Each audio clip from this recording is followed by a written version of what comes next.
Someone leave their glasses up here? Where did she go? Will she be lost without them? Yeah, just in case. Thanks, Sue. Well, how are we doing this morning? Thank the worship band and team for leading us in worship today. Greatly appreciate it. And it's just good to be together. So this morning, I want to welcome you to another Family Sunday. It's good to see our families together with us today. And we're going to start, at the same time, we're going to start a new series, the God Form series. And I want to talk to you about from something to someone today. We are something, but we are becoming someone. And I think that's how we start. And I think the end of the line is that God is looking to do something in our lives and make us a people, a person of his very own. So this morning I want to ask the children, where are my children? Let me see a sign of hands, all the children here today. Awesome. Oh yeah, we have some, yes, I see that big child there too, okay. So, anybody familiar with this? Oh, yes. Yeah, what is it? Play-Doh. Play-Doh, okay. How many of you adults remember playing with Play-Doh? Yeah. Last time I had a session with Play-Doh, I was with my granddaughters and I made myself a green mustache. Right? It's Play-Doh's just something to have fun with, and it's something to do things with, but when you first get it, it's just something, right? It's in a container, and the only form it takes is what the shape of that container is, whatever that shape might be, right? And so, but then we get our hands on it, and then we could do different things like this. What's that? Taco. It's not Tuesday, so don't get excited, okay?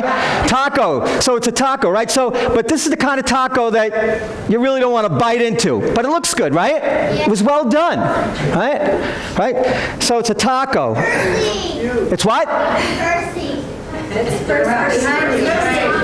Oh, whoa. Thank you, Frank. Just jumping the gun here on me. So, and who is this? Percy. Okay.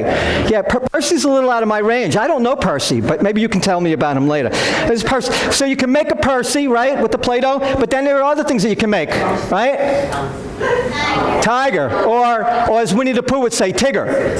Right? Right? So there's a tiger or a tigger, right? And then for you girls, we can make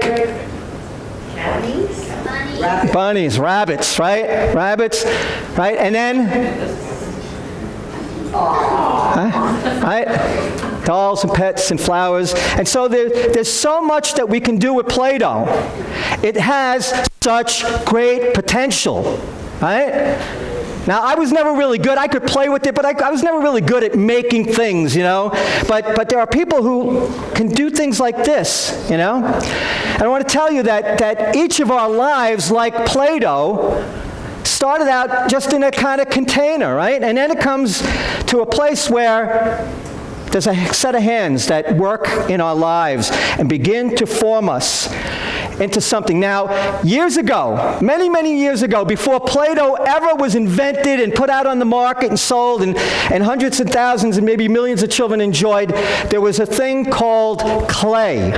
That was the original Play-Doh. A little bit more complicated, but it was there. So I want to share this brief video with you, if we can hit the lights, on clay.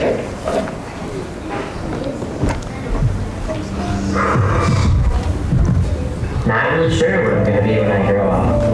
There are lots of things I think I'd like to do. But I know I'm being shaped for something. God has a plan for me. And even though I don't completely know what that plan is yet, I know He's molding me into the person He wants me to be.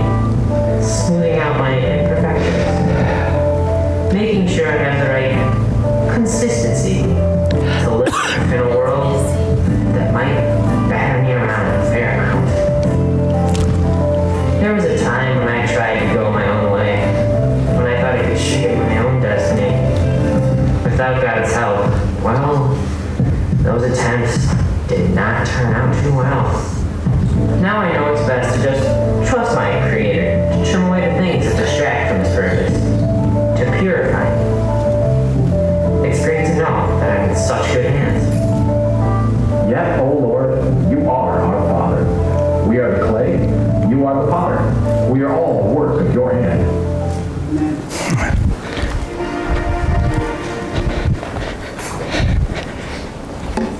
So as I was sitting down and trying to enjoy the video again, I hear somebody whispering behind me, "It's messy."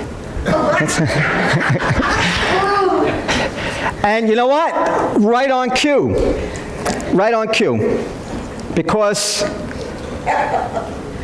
life is messy. And going through it and becoming a people, being a people that God can get His hands on and work with us, can be very messy at times. Sometimes messier than others, right? So this morning I want to go to you from where the scripture is that the gentleman who made the video used, from Isaiah chapter 64, and we're going to look at the first 8 or 9 verses, I should say. And I want you to follow with me, right? Because when we enter into scriptures, quite often we are entering into messes, you know? When you and I really would like our lives to be very neat and orderly, and I said to you about at least a week ago, you know, sometimes I say, oh God, I just want a break, because life can be so chaotic and so messy. Well, a lot of times when we enter in scriptures and we look at what the prophets have to say, they're always, most times, in the midst of a mess, because God's people are in a bit of a mess. Well, let's look at Isaiah 64. Isaiah says, "Oh, that you would rend," that is to tear the heavens, "and come down, that the mountains might quake at your presence, as when fire kindles brushwood and the fire causes water to boil, to make your name known to your adversaries, that the nations might tremble at your presence, when you did awesome things that we did not look for. You came down. The mountains quaked at your presence. From old, no one has heard or perceived by the ear, no eye has seen a God besides you, who acts for those who wait for him. You meet him with joyfully works righteousness, those who remember you in your ways. Behold, you were angry, and we sinned. In our sins we have been a long time, and shall we be saved? We have all become like one who is unclean, and all our righteous deeds are like a polluted garment. We all fade like leaves, and our iniquities like the wind take us away. There is no one who calls upon your name, who rouses himself to take hold of you, for you have hidden your face from us, and have made us melt in the hand of our iniquities. But now, O Lord, you are our Father. We are the clay, and you are our potter. We are all the work of your hand. Be not so terribly angry, O Lord, and remember not iniquity forever. Behold, please look, we are all your people. What we're getting into here is just the way life can be. And I don't care who we are. I don't care where we live. I don't care our age, our color, our family histories, our backgrounds. Life can be pretty messy. And yet, God has something in mind for each of us, no matter how discouraged we can get, no matter how messy life can become. God has always had a plan, from the very beginning, from the start, for each of us. And children, today, when you're here with us, I want you to know that God has a plan for you. I know you don't sit around and play at home with your toys and maybe your brothers and your sisters and think, oh, I know God has a plan for my life, because you're just enjoying life. But as you're enjoying life, God is watching over you. And he has a plan for you. And he is going to do something in your life with every day that passes by, God wants to reach down and touch you in some way. Because you see, you're not just something. You're not just something that came in the container, you know? That one day you showed up inside your mom, and then God brought you out into the world. Because the minute he brought you out into the world, and the minute he brought into each of us out into the world, he had a plan and a design for us. Now, like Israel, quite often, we can kind of lose our way. We can kind of start stumbling around. And if you're anything like me, you know that when you are in relationship with people and with one another, it doesn't take very long for trouble to show up or our imperfections to come to the surface of our lives. We get to see each other's imperfections and warts, you know, and we all have them. You know, I might be able to cover them today with a long sleeve shirt, but when the weather gets warm and I roll up my sleeves, you're going to see something, you know? And it happens in relationships. It certainly happened with God's people in their relationship with him. And he knew full well, but they had to go through it to see themselves amongst one another, you know? And quite often, we can be rejected and turned away by people, but God is never the one who wants to put us out of his sight completely. There are times when we feel a distance, like the people of God did, as we read in the scriptures today. But that distance is because of ourselves, not because of his love. And so God is continually at work. And especially I want to say to you that we come to this place, and a lot of times we see each other. You know, we spend enough time and months and years together, we are going to see things about each other that we may not particularly care. And then what do? Because sometimes we think that this is the church. That this shouldn't happen here. That shouldn't happen here. That should have never been said, this, and on and on and on. But I want to say to you, where else should it be seen? Where else? But in amongst the family. Now, I don't know about you, but you know what? If I was the kind of person, and I'm not really that kind of person, but if I was the kind of person who really wanted to hide myself from you, I guess I could, right? Because you don't live with me. But someone does live with me. And that person sees everything about me. And I'm not just talking about God. I'm talking about my wife. She goes through the ups and downs with me, the roller coaster rides, the hairpin turns, the flat tires, you know, the mental flat tires, where something blows and you pull up on the side of the road and you get out and you start kicking the car, you know, because life isn't going the way you want it to go, and you're just so frustrated because you thought that this should have turned out better and this should have worked out a lot simpler, and it just doesn't. And where does that surface? But at home, with the people that you live with day in and day out and that you love and hopefully love you. Because if they don't, it's a lot of problems, right? So, and so it should be in the church where we come together in the name of Christ, the lover of our souls. See? Because we come here after years. Some of us, I mean, if you are young and you have accepted Christ and you have started that journey, it's better for you. But many of us have traveled a great distance and put a lot of years in before we actually came around to the love of God. So that means that you and I have a lot of luggage. There's a lot of bags, unseen, you know. It's almost like Jacob Marley's chains when he visited Scrooge, right?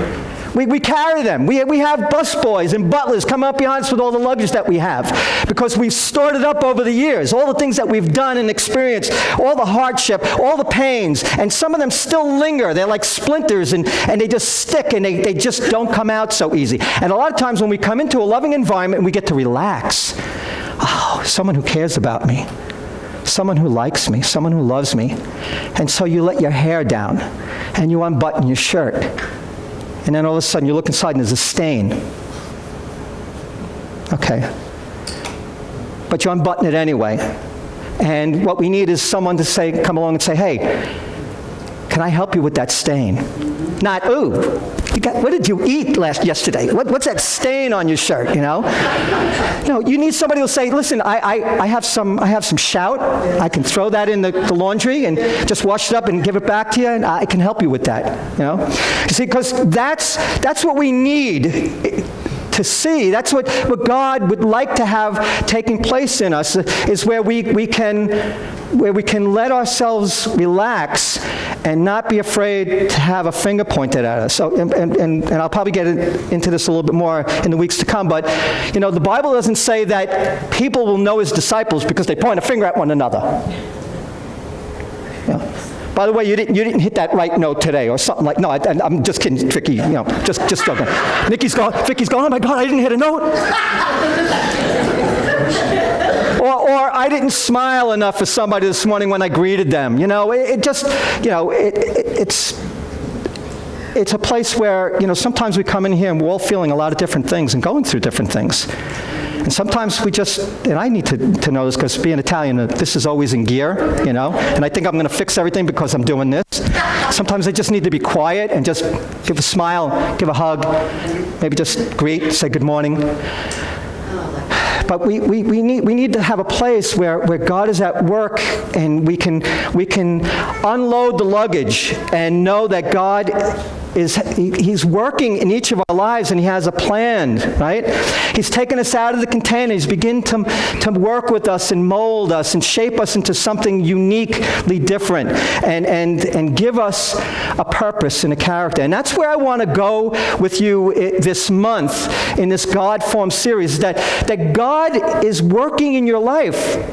And he is doing things that are far beyond our understanding and our imagination. And he is working with us, and he knows us so well, you know? And he knows that putting us on that wheel and shaping us is going to be messy, you know? But that he's into it. When I tell you, you know, when you're into something, like, you know, when you're into something, it doesn't matter if you're getting necessarily paid or, you know, but you just enjoy what you're doing. God enjoys what he's doing when he works in your life and when he works in my life. He's enjoying us, even though sometimes we're not liking ourselves, you know, and we don't like what's happening, and I don't like how I fell short here, I failed again, or I let somebody down. You know, God is at work in these processes, and he doesn't give up. He never gives up, because that's what love does.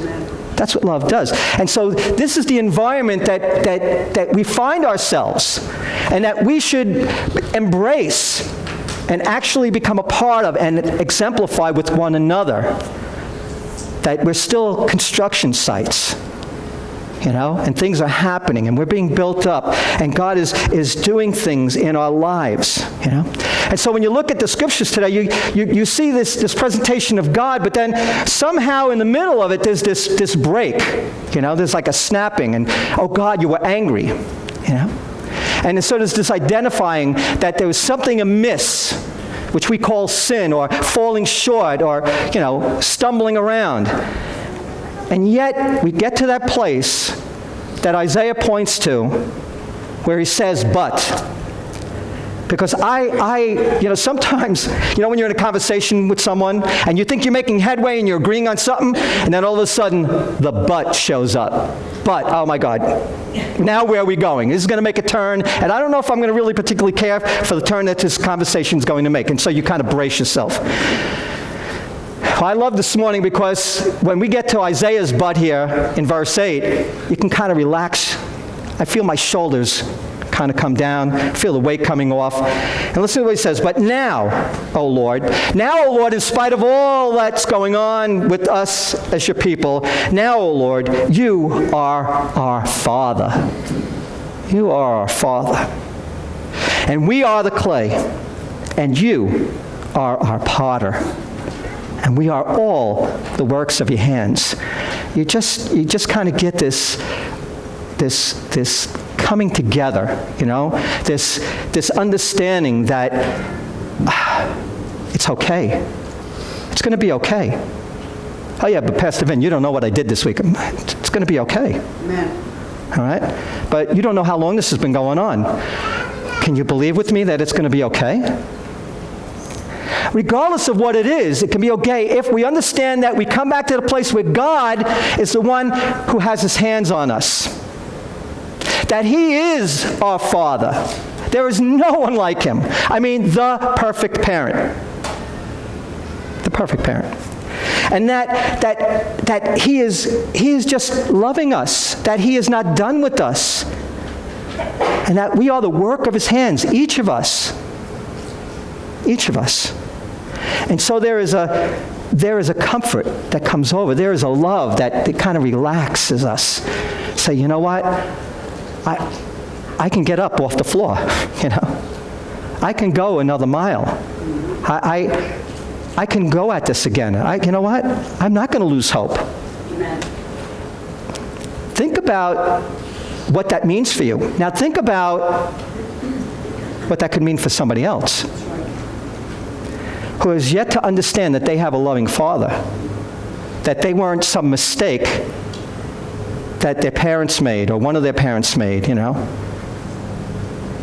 That God knew exactly when they were brought into the world, that he had a purpose for bringing them into the world, that their life is not a mistake, but it has a purpose and a plan because God brought it about. So you get that sense of a Father. Think about the people that you and I come around day in and day out that may not know that truth, that might be walking around just thinking, what a mess my life is. How lost do I feel? How unloved do I feel? How left out do I feel? Because people, and you know, you've been there, I've been there, I can relate to that. But people need to know that regardless of how much of a mess life can be, that there is a loving God, a Father, who has brought them into the world and has a purpose. But they can only touch the hem of his garment, get near to him, just a little, everything can change. Everything can change. Because there's no one like him. No one like him. So this morning, as we move towards the table of the Lord today, when we come to that place where we kind of pause for a moment, and we definitely need to pause, to think about his great love. His great love is displayed in what we're about to do today. See, the table of the Lord is not for the perfect. If we were all perfect, Jesus would have never had to break bread. He would have never had to have his body broken. He would have never had to pour out the wine and serve it to others by spilling his blood. In fact, the Lord's table is for the imperfect. And that means it's for all of us. Right? And all we need to do is but to acknowledge him in the taking. To be a people who will hit the pause button and say, oh God, here I am. Now, I don't know how you're feeling this morning. I don't know what you're dealing with, but God does. He doesn't know, I don't know what you've been through the last week, month, or even year, but he does. And he is once again offering himself to you and I. And it's just a matter of coming to him and saying, you know, Lord, here I am. You know, kind of just putting it all out there, because with him you can do that. We don't have to, although that's our natural knee-jerk reaction when we do something that, you know, just doesn't float. I want to hide. Oh God. I want to duck. You know, like playing hide and seek with my granddaughters. I want to find a place where no one can find me. But we don't have to do that with him. And that's a great thing. We can just come to him as we are. Think about the freedom in that. Take the moment and you really ponder it and reflect on the freedom on that. Think about what that kind of freedom can do for people around us and in our world. People we work with, certain family members. Amen. Yeah. And so this morning I want to lead you. Walk with me into the hands of the potter. Come before his table today and know this, which it says in verse 9. Be not so angry, O Lord, and remember not iniquity forever. Behold, please look, we are all your people. You see? God welcomes that request. God so desires to fill that request. Because he's not about being angry, but about a God who just wants to love us. So today, as we get ready to take together, what is broken? What do you feel is before, as you take time to reflect on God? What is broken in your life? What is breaking you? Kind of put it in those terms. What is breaking you right now? Yeah. What is that God can get his hands on and remove? Begin to remove from our lives. Yeah.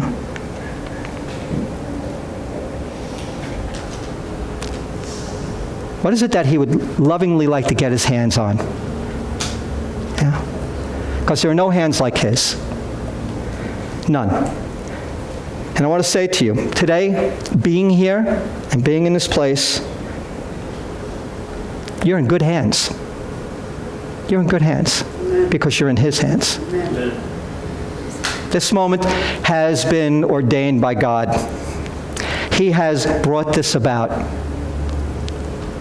He is making this happen because there's something that he wants to do in our lives. And he's so not done.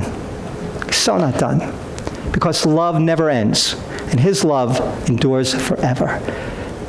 And he's at work in us. So as we prepare, I'm going to ask Tiffany to come up and play something. I want to pray with you.